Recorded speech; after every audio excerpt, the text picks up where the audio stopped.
러시아군이 우크라이나의 지옥의 무기라고 불려지는 백린탄을 사용했다는 소식입니다. 백린탄은 인화성 물질인 백린을 원료로 해 산소가 고갈되지 않는 이상 끝없이 타들어갑니다. 백린탄이 터진 주변의 공기만 마셔도 사람의 호흡기가 심각하게 손상될 수 있는데 너무나도 끔찍한 무기라 제네바협약에 따라 국제법상 민간인에 대한 사용이 금지되어 있습니다. 백린탄이 지옥의 무기라고 불리는 이유는 백린이 촌농처럼 피부에 눌러붙어 화학적 화상을 일으키며 신체의 지방층까지 녹이고 들어가기 때문입니다. 이렇게 체내에 주입된 백린은 독으로 작용하여 사람을 중독시키며 백린에 피격당한 사람은 열로 인한 화상과 화학적 화상 그리고 중독으로 인한 고통을 3중으로 겪으며 고통스럽게 죽어가게 됩니다. 백린에 대한 대처법은 백린에 노출된 부위에 식염수나 물에 적신 패드를 덮어 추가적인 백린의 발화를 막는 것입니다. 피부를 녹이면서 들러붙기 때문에 부상 부위에 물을 들이붓는다고 해도 바로 꺼지지 않습니다. 오히려 물이 백린의 열로 인해 끓어오르면서 끓는 물에 의한 화상까지 겪게 됩니다. 그럼에도 불구하고 살기 위해서는 고통을 감수하면서 물을 부어 백린을 제거해야 하는데요. 월남 전쟁 때는 전투 중 물이 부족하고 상황이 급해 대검으로 피부를 박박 긁어내어 백린을 제거했었습니다. 그래서 백린탄에 맞으면 칼로 살점을 도려내야 한다는 말이 생겨날 정도로 정말 무시무시한 무기입니다. 우크라이나 마리우폴 시장 보좌관은 텔레그램에 아조우스탈의 지옥이 찾아왔다라는 글과 함께 러시아군이 제철소를 백린탄 등으로 폭격했다고 주장하는 영상을 업로드했습니다. 또 당장 마리우폴과 아우조스탈을 도와달라는 폭탄 겉면에 러시아어 글귀를 담은 사진도 공개했는데 이 글귀는 백린탄 폭격 전날인 이탈리아 토리노에서 열린 유로비전 2022 결선에서 우승한 우크라이나 밴드가 무대에서 했던 발언입니다. 우크라이나 부총리도 이날 러시아군이 마리우폴에서 백린탄을 사용했을 가능성을 보여주는 동영상 증거를 확보했고 아조우스탈 제철소의 사건을 절대 용서하지 말고 절대 잊지 말아야 한다고 트윗을 남겼습니다.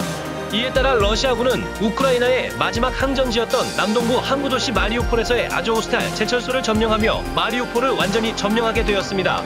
남아있던 부상병 등 병력들이 대피하고 260명 이상이 아조우스탈 제철소 밖에 러시아 군 통제 지역으로 이송됐습니다.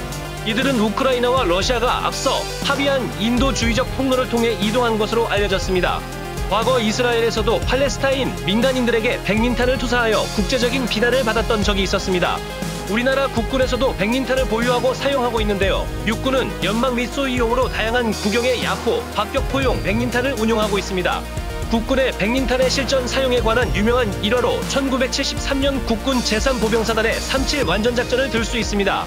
1973년 3월 7일 철책 표지판 작업을 하던 인원들이 북한 지피의 공격을 받았는데 이에 사단장이었던 박정인 장군이 포병연대에 직접 지시했고 105mm 견인곡사포 백린탄을 사용하여 대응 사격을 가했습니다. 이때 백린탄은 딱 한 발이 사용되었는데 그 한 발의 백린탄이 북한 지피 건물의 벽을 관통 후 내부에서 폭발하여 약 30명의 북한군들이 산채로 타들어가며 그대로 몰살해버렸습니다. 더 나아가 박정인 장군은 밤에는 사단 내 모든 차량을 DMZ에 집결시키고 북한군 초소를 향해 헤드라이트를 일시에 켜 백린탄에 두들겨 맞은 북한군은 이를 총공격으로 착각하여 당시 김일성은 전군의 비상을 발령하는 등 소란이 있었습니다. 이 때문에 3사단은 한동안 북한군에게 공포의 대상이 되었고 박 장군은 상부의 허락 없이 임의로 대응했다는 이유로 사단장에서 보직해임을 통보받아 불명예 전역을 하게 되었습니다. 후일담도 명작인데 사건이 일어난 지 12년 후인 1985년 남북 이상가족 평양 방문단의 일원으로 함경남도 도민의 이상순 회장이 평양에 갔을 때 북한 정치보위부의 고위 방문단이 함경남도 출신의 박가성을 가진 그 요란한 사단장은 요즘 뭐라오라고 묻기도 했다고 합니다.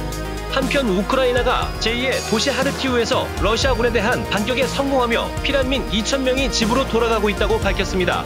몇 주 동안 이어진 치열한 전투에서 우크라이나군은 러시아 국경에서 40km도 되지 않는 도시 하르키우를 어렵게 탈환했는데 이 도시는 키이우와 마리우폴, 동부 돈바스와 함께 전략적 요충지입니다. 우크라이나군은 러시아가 퇴각한 하르키우 인근 마을에서 러시아군 시신 40여 구를 수습했다고 밝히며 물러난 러시아군은 돈바스 지역을 지원하기 위해 이동 중인 것으로 알려졌습니다. 돈바스 지역은 러시아가 80%를 장악했지만 우크라이나군은 지속적인 반격을 시도하고 있습니다. 하지만 전문가들은 러시아가 여전히 우크라이나 남동부의 넓은 영토를 통제하고 있어 향후 몇 주간 장거리 폭격이 이어지는 힘든 전투가 이어질 것으로 전망했습니다. 또 구독자 여러분들 최근 물가가 너무 올라서 다들 걱정이시죠? 여기 좋은 소식이 하나 있습니다. 안토니오 구테스 유엔 사무총장이 러시아와 터키 등과 우크라이나산 밀 등의 수출기를 여는 방안을 협의하고 있다고 월스트리트 저널이 보도했는데요. 외신은 구테스 사무총장이 러시아와 벨라루스산 칼륨 비료 수출 제한을 완화해주는 대가로 우크라이나의 곡물 수출을 일부 허용해달라고 러시아에 요청하고 있다고 합니다.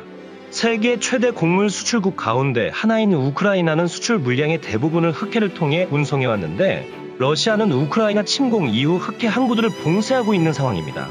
러시아가 흑해 항구를 통해 우크라이나산 옥수수와 밀 등의 수출을 보장해주면 러시아와 벨라루스산 칼륨, 비료에 대한 서방의 제재를 일부 풀어주겠다는 것입니다. 러시아의 우크라이나 침공에 따른 세계 식량 안보 문제는 블링컨 미 국무장관이 오는 19일 직접 주재할 예정인 유엔 안전보장이사회 회의에서도 의제로 오를 전망입니다. 대한민국 항상 파이팅! 한국인이라 자랑스럽습니다. 오늘 제가 준비한 영상은 여기까지입니다. 재밌게 시청하셨나요? 재밌게 시청하셨다면 좋아요와 구독, 댓글, 알림 설정까지 꼭 눌러주시길 부탁드리겠습니다. 다음번에도 좋은 영상으로 찾아뵙겠습니다. 감사합니다.